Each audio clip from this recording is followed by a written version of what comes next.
nossa primeira palestra do professor Valnei Francisco de França Filho, e o tema será História de um Casamento, Semiótica e Reflexões para Além da Tela. O professor Valnei é advogado, graduado em Direito pela Unicuritiba, especialista em Direito Penal e Criminologia pelo Instituto de Criminologia e Política Criminal, com recente incursão em projetos de audiovisual e criação de conteúdo digital. Professor Valnei, tá ao seu dispor. Bom, agradeço novamente a oportunidade, agora num ambiente diferente, um pouquinho mais saudável. Bom, então eu já vou começar. Eu busquei falar um pouquinho de semiótica para tratar da história de um casamento, porque é um filme um pouco complexo da gente identificar determinadas reflexões que ele trabalha. E por que a importância da semiótica, né? A gente do direito, a gente precisa muito, né, na análise do discurso, dos discursos, a gente entra um pouco, inclusive, na filosofia da linguagem para tratar disso.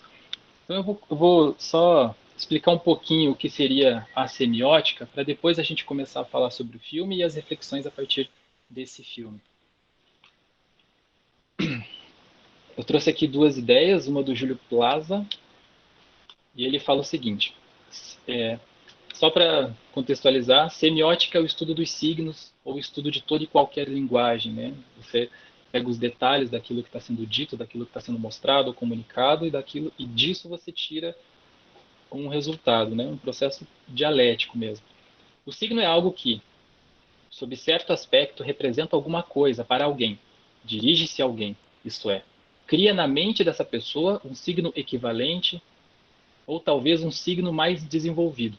Este signo é significado ou interpretante do primeiro signo. O signo representa alguma coisa, seu objeto, coloca-se em lugar desse objeto e, abre aspas, algum espírito o tratará como se fosse aquele outro. Mais um, agora, da Lúcia Santaella, que escreveu o livro A Teoria Geral dos Signos, como as linguagens significam as coisas.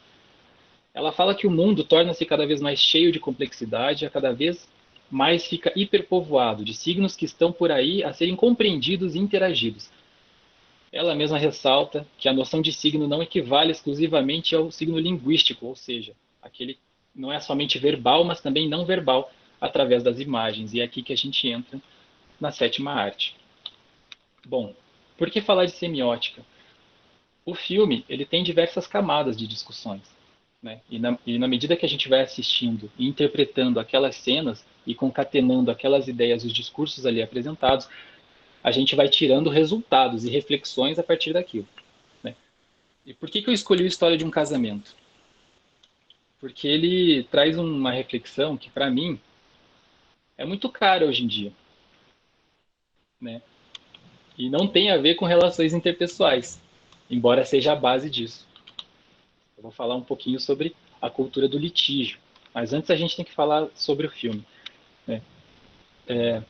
O filme, como o próprio nome diz, ele fala sobre a história de um casamento, embora o filme passa após a história desse casamento. Né? Ele está num processo de findar aquele casamento, quando ele se inicia o procedimento do divórcio, quando começa a lide entre o personagem do Charlie e da Nicole.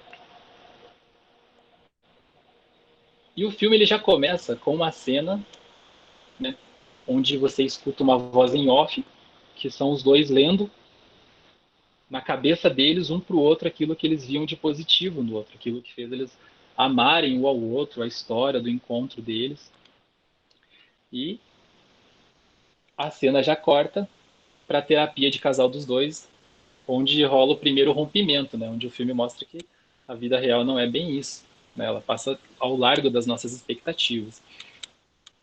E por que eu falo de cultura do litígio? O personagem do Charlie e da Nicole, eles mostram pra gente o filme o tempo inteiro que, na verdade, eles não queriam entrar naquele processo de litígio.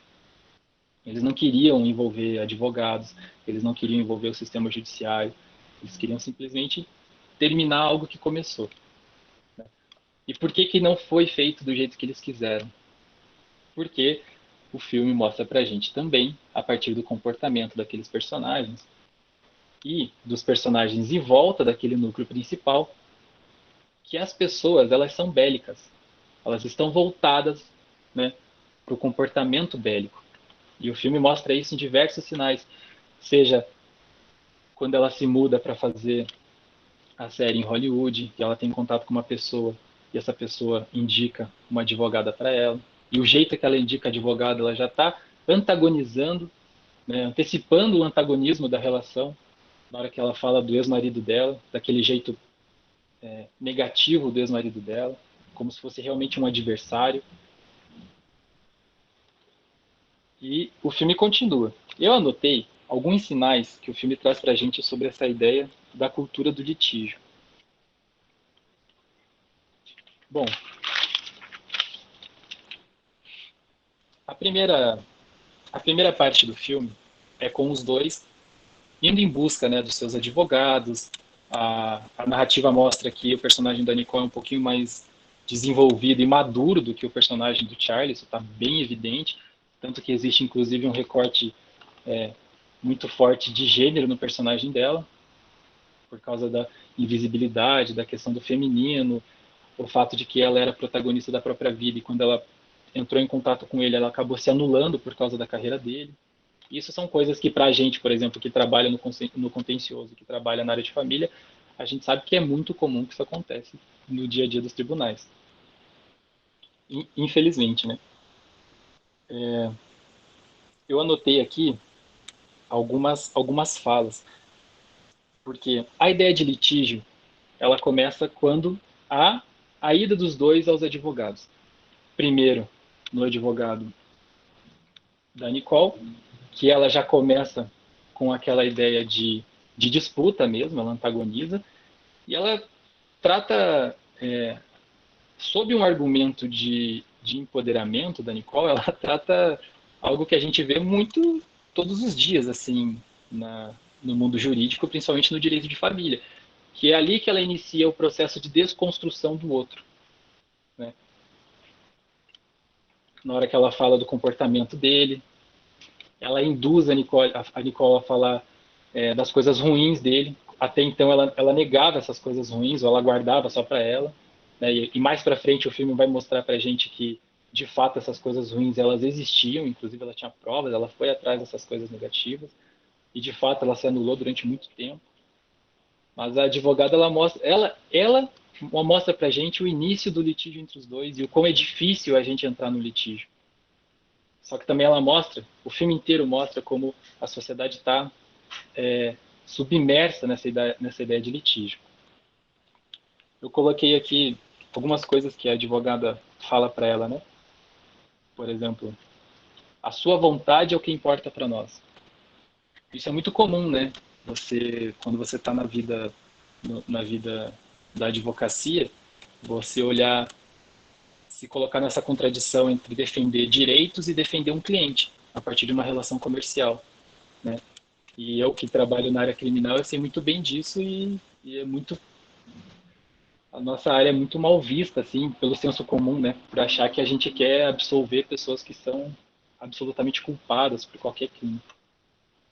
Quando, pelo contrário, a nossa função legal é proteger os direitos daquela pessoa, assim como a gente protegeria os direitos de qualquer pessoa, né? Ela, na conversa que ela tem com a Nicole, né? Ela pede para a Nicole contar a própria história. Ela antagoniza a Nicole com o Charlie. Ela fala para a Nicole que a vontade da Nicole é o que importa. Ela lembra que a Nicole se diminuiu por causa do casamento. A Nicole acaba reconhecendo que o filho surgiu com uma tentativa de equilibrar as coisas no casamento. E é a primeira vez que o filho é citado nessa trama toda. E esse é um ponto muito importante do filme, porque, inclusive, eu vou até pedir, quem puder, coisa rápida, 10 segundos. Vocês lembram o nome do filho? Quem puder colocar no chat, vocês lembram o nome do filho do Charlie e da Nicole?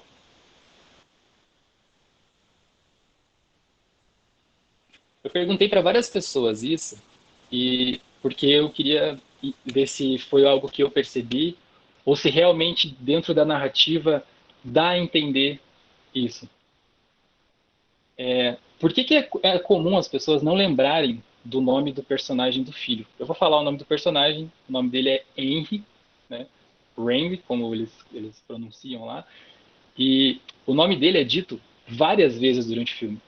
Ele é um personagem central do filme. Eu acho que ele talvez é o personagem principal do filme, porque ao falar de litígio, esse filme também está lembrando pra gente que a gente esquece, a partir do momento que a gente entra no litígio, a gente esquece as coisas importantes. A gente coloca a paixão da disputa antes das coisas importantes.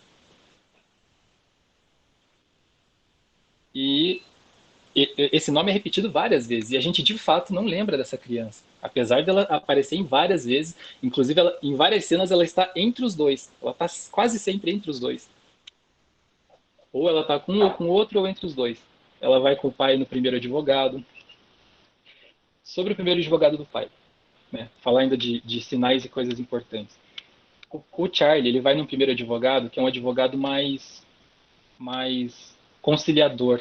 Ele é um advogado mais antigo, ele representa um pouco a experiência, né, das pessoas mais velhas de acordo com relacionamentos, de como tratar litígio, né, antagonizando um pouquinho com os advogados mais novos que querem só ir para a briga mesmo, como se fosse um cão de guarda ali e destruir o outro, né. Essa é a ideia do litígio, é uma cultura que a gente está buscando corrigir. Daqui a pouco eu vou colocar alguns dados aqui para ajudar um pouquinho nessa reflexão.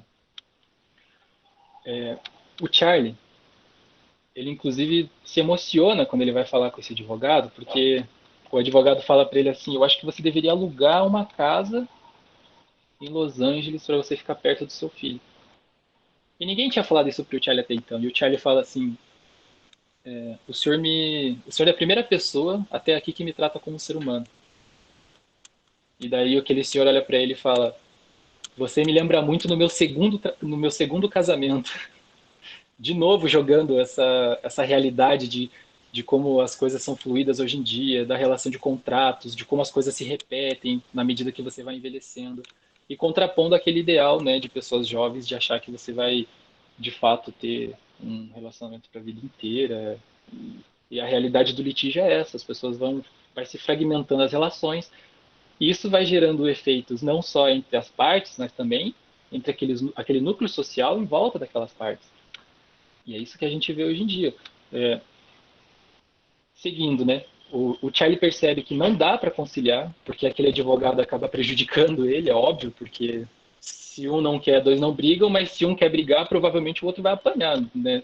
Não tem o que fazer numa situação dessa, e é o que acontece quando ele vai tentar conciliar. Depois disso, ele vai atrás de outro advogado, que também é mais novo, que inclusive conhece a Nora, né, que é a advogada da Nicole, e ele sabe como a Nora funciona. E daí eles vão lá, de fato, entrar naquele litígio, naquele processo de desconstrução, que tem aquela cena horrível dos dois no tribunal, onde eles esquecem de volta do Henry, eles só estão falando do outro, desconstruindo o outro, um chamando a outra de, de, de dependente de álcool, a outra falando que o cara é irresponsável, que ele só trabalha, ele não vê. E isso é tão comum. Eu não sei se todo mundo aqui atua na área de família, mas eu atuo na área de família e hoje mesmo eu peguei um processo que a palavra mentirosa, falaciosa, né, de caráter duvidoso apareceu diversas vezes na petição que eu li. E isso é muito comum no direito de família. E isso é tão comum e o filme dá alguns sinais sobre isso. Porque na hora que o Charlie está lá falando com o advogado mais novo, o advogado mais novo ele tem tipo um assessor, ele é um advogado sênior e tem um outro advogado falando com ele. E aquele advogado, ele fala bem assim: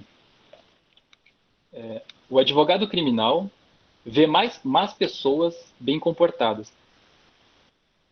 E o advogado de divórcio vê as boas pessoas mal comportadas. Porque o objetivo, né, ele está colocando essa ideia do litígio, esse objetivo no direito de família. Não estou falando que essa é a regra, gente, mas sabe, na prática mostra um pouco pra gente como que as coisas funcionam, né, na sala de audiência. Ele fala que no direito de família o objetivo é realmente você mostrar que aquela outra pessoa que um dia teve uma vida com você, compartilhou sonhos com você, que aquela outra pessoa, ela não presta. Basicamente é isso. O filme ele usa uma hipérbole, né? Ele usa exageros no personagem dos advogados, justamente porque o exagero é do exagero que vem o exemplo. Tanto que o Charlie acha aquilo tão terrível que ele vai tirar as coisas dele da cadeira e daí na cadeira tá escrito assim, tem uma almofada que tá escrito assim, comer, beber e casar de novo. Né? A mesma coisa que o advogado mais conciliador falou para ele, né, da questão de ter um segundo casamento. E ele vê que ele tá, a partir daquele momento ele vê que ele já tá completamente absorvido por aquela realidade do conflito, né? E de como as coisas vão se repetir dali para frente.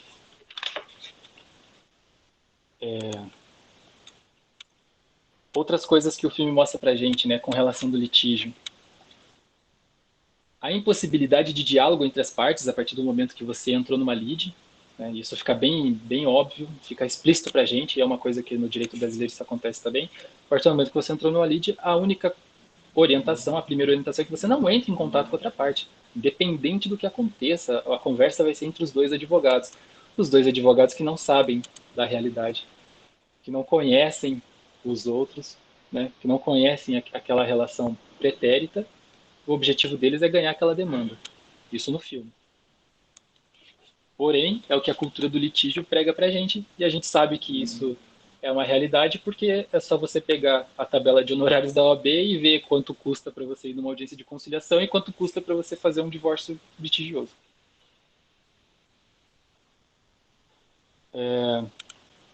Mais algumas coisas aqui. Tem a partir desse desenvolvimento da trama, os personagens vão se afastando. E vão se afastando cada vez mais e existe uma cena ou outra em que os dois mostram que, na verdade, eles não queriam aquilo, embora um tenha... Embora... o cenário tá bonito hoje mesmo. Embora tenha a vontade de reviver, né? O filme começa com aquele diálogo inexistente de um contando para o outro o que gostou naquela pessoa. E você percebe que o filme inteiro, em momento algum, eles falam que eles gostaram de um para o outro. Inclusive, a cena que eu acho que, para mim, é a cena mais forte do filme, que eu considero quase uma dança, porque os dois vão se movimentando dentro da casa nova do Charlie, né? Um virando as costas, o outro tentando dialogar, e no momento que eles se cruzam, um começa a jogar muita verdade na cara do outro. Ali é o único momento em que eles podem ser sinceros um com o outro, sem advogados por perto, sem terceirizar, né, o que eles querem dizer para o outro, o que eles sempre quiseram dizer para o outro. Só que termina com dor, né? Eles não conseguem ainda. Termina com uma desculpa ali, mas eles não conseguem falar aquilo que eles realmente gostariam. Né? E isso está muito envolvido com a cultura do litígio, infelizmente. E alguém comentou aqui, e é nisso que eu vou entrar agora, porque um dos procedimentos, né? Quando a gente fala de cultura do litígio, quando a gente quer antagonizar isso, porque isso é um paradigma, a gente sabe que é um paradigma que ele precisa ser superado. E ele vai ser superado pela cultura da paz. E a cultura da paz, no direito, né, no direito de família, ela é representada pela conciliação e pela mediação. Dito isso, eu preciso apresentar só alguns dados aqui do quão difícil é a gente facilitar a conciliação e a mediação, porque, embora esteja crescendo, óbvio, mas não chega nem perto do ideal. Né? Lembrando que, quando a gente fala de litígio, a gente não sabe as consequências psicológicas que aquilo vai gerar naquela criança. Né? A gente falou de lembrar das coisas importantes. O Henry, ele acaba ficando precarizado o resto do filme, as pessoas esquecem ele, ninguém mais fala dele, nem na audiência. Inclusive, naquela audiência entre os dois estão se destruindo ali, os advogados, o juiz fala assim, olha, até agora ninguém falou da criança. Vocês não vão falar da criança, né?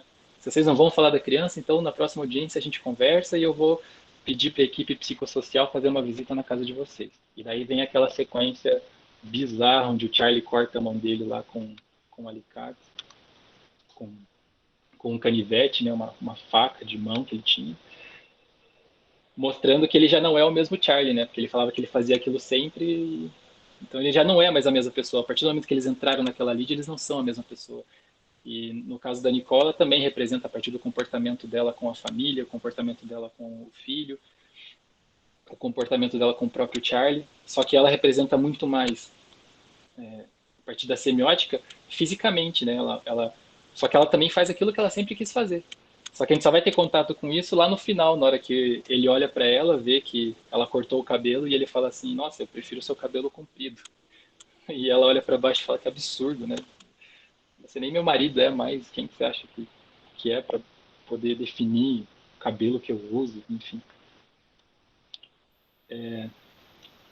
Ano passado saiu o relatório analítico propositivo sobre mediação e conciliação, que foi um projeto de pesquisa da USP, que ele ganhou lá no CNJ, inclusive com uma, um discurso, no lançamento, na publicação, teve um discurso do ministro Dias Toffoli.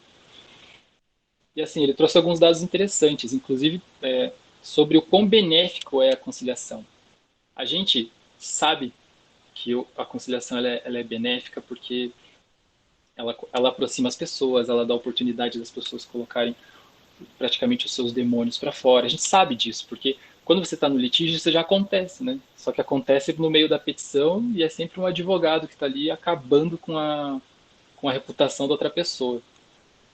Eu vi isso hoje e é assustador, é muito comum isso acontecer. Sobre alguns resultados, depois eu vou colocar o link, inclusive do discurso do Dias Toffoli, porque ele traz alguns dados também sobre as audiências de conciliação e mediação, que são muito importantes para hoje em dia, né? Já faz aí, acho que faz alguns anos que a gente está com, com, com, a, com a criação do Sejusc e tal, e a gente sabe que está crescendo. Acho que já passamos aí de 3 milhões de conciliações. Claro, isso aí não é todas na área de família. Por exemplo, aqui ele coloca alguns resultados da pesquisa, né? A média da quantidade de movimentos por processo observada é igual a 46,2 movimentos. Quando essa análise é feita do tipo de processo, observa-se que os processos homologados, dos acordos homologados, das mediações e conciliações, a média de movimentos é de 43,5 e o dos não homologados é de 46,4. Ou seja, a média de processos homologados apresenta menor quantidade de movimentos. Portanto, o processo é mais célere, ele é mais rápido. Aquele conflito é solucionado de forma mais rápida. Ele traz mais outra informação. A duração média observada no conjunto de todos os processos for igual a 1.019,5 dias, o que corresponde a 2,8 anos aproximadamente, e considerando a análise por tipo de processo, a duração média de processos homologados é 585 dias apenas, ou seja, 1 ano e meio, enquanto que para os processos não homologados, a duração média é de 1.061 dias, aproximadamente 3 anos. 3 anos. Se a gente colocar no direito de família, isso fica um absurdo, né? Pensar, ainda mais quando tem filhos envolvidos. Não sei, pense o que é 3 anos os seus pais brigando juridicamente, inclusive pela sua guarda. O filme, aliás, a discussão da guarda, o filme também trabalha, né? Você vê como a guarda estava com a mãe, toda vez que o Charlie ia pegar a criança e a mãe tinha algum compromisso ou qualquer coisa, o Charlie olhava e falava assim: Não, mas é o meu dia, é a minha noite. Mesmo quando os dois moravam perto, né, a criança só ia dormir na casa da mãe e ele falou: Não, essa é a minha noite. E a criança dormindo no colo da mãe, ela tinha que passar para ele porque ele queria obrigar ela, né? No litígio, o que o filme mostra pra gente, né? Que no litígio, a criança acaba virando um objeto. Ela, ela não é um objeto, ela é um sujeito de direito, só que ela acaba virando um objeto ali, porque ela é um objeto para satisfazer o direito alheio, né? O direito da guarda, o direito aos alimentos.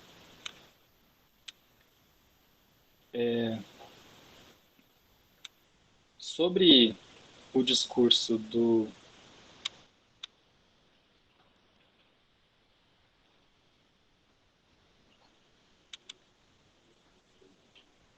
Toffoli, só preciso achar ele rapidinho aqui. A situação, né? Isso em 2019. Alguns dados que é para a gente refletir. Hoje tramitam no Poder Judiciário 79 milhões de processos, dos quais 94% estão no primeiro grau de jurisdição. Alguém aqui falou da dificuldade que é lidar nas varas cíveis, né? É. Bom, os casos solucionados por meio de conciliação representam apenas 16,7% dos julgamentos de mérito proferidos em primeira instância. Ao contrário do que se esperava, mesmo após a entrada em vigor do novo Código de Processo Civil de 2015, tornando obrigatória a realização de audiência prévia de conciliação e mediação, os valores mantiveram-se relativamente constantes, com leve retração no ano de 2018. É muito pouco, né, gente? E outra, dessa realidade, a gente está falando que eu falei que a gente faz quase mais de 3 milhões de conciliações. Desse total, 40% é da Justiça do Trabalho. Na Justiça Estadual vai para 14,2%, esses dados de 2019, tá? E na Justiça Federal, apenas 9,4%. Gente, isso representa tão pouco na gama na quantidade de litígios que a gente tem no Brasil, que agora eu vou apresentar algumas dificuldades para que isso seja realmente concretizado. Eu citei aqui a tabela da OAB, né, para falar de como que é valorizado uma audiência de conciliação e um contencioso. Né? Existe uma dificuldade de mercado, e quem é advogado e trabalha no contencioso sabe o quão é difícil, né, lidar com essas coisas. Isso é uma contradição própria da nossa profissão. Só que além disso, como o próprio filme mostra, a nossa sociedade ela não tem ainda essa ponte de diálogo para valorizar, para considerar a mediação e a conciliação. Né? A gente vê avanços muito maiores na mediação e arbitragem, por exemplo, no direito empresarial, do que a conciliação, né, no direito civil, principalmente na área de família, que é uma área que trabalha muito próximo, né, relações sociais. E a dificuldade, quando você entra no litigioso, é isso. Né? A mensagem que o filme passa pra gente é isso. A gente não pode esquecer as coisas importantes. Quando você termina um filme que fala da separação de um casamento, onde está sendo discutida a guarda o tempo inteiro, aquela criança está presente o tempo inteiro, as pessoas falam o nome dela e lembram dela o tempo inteiro, e a gente termina o filme sem lembrar da criança. E eu sei que acontece também, quando a gente termina uma ação de divórcio com discussão de guarda, a gente não lembrar o nome dos filhos, a gente sabe o nome da genitora, a gente sabe o nome do genitor e acaba esquecendo o nome das crianças. O direito de família e o litígio como um todo, quando envolve uma criança, ele é tão prejudicial em diversos níveis, né, com relação aos instrumentos de proteção integral da criança, que, embora a gente use isso para garantir algum direito, né, por exemplo, quando a gente fala de manutenção da guarda unilateral, etc., ninguém pergunta. Né? A gente sabe que no direito brasileiro a criança vai ter idade própria, inclusive o próprio filme fala isso, né, na hora que o cara se dá muito mal na audiência de conciliação, o advogado chama ele numa sala e fala assim, o tempo está ao seu favor, porque um dia o Henry vai ter idade suficiente, ele vai ter uma opinião sobre isso e ele vai poder escolher. E muitas vezes o que a cultura do litígio mostra pra gente é isso, aquela criança vai ficar indo para lá e para cá, e se ela for recém-nascida, ela vai ter que esperar 12, 14, 16 anos para decidir o que ela quer fazer da vida dela. E acompanhamento, ninguém sabe quais são as consequências psicológicas dessa criança. Né? E muito por causa do litígio, porque a gente sabe que o litígio vai ter implicações na vida, inclusive das partes, das pessoas que se relacionam com aquelas partes, dos núcleos sociais dos quais eles vivem, se relacionam. E isso é uma dificuldade que tem que ser superada. E por que a importância, né, da conciliação e da mediação. Porque a gente sabe o quão benéfico é isso, a gente sabe o quão benéfico é você adiantar as coisas, você não se desgastar. Só que a gente tem diversas nuances aí para discutir, inclusive a gente como advogado, de como se colocar diante de uma situação dessa, né?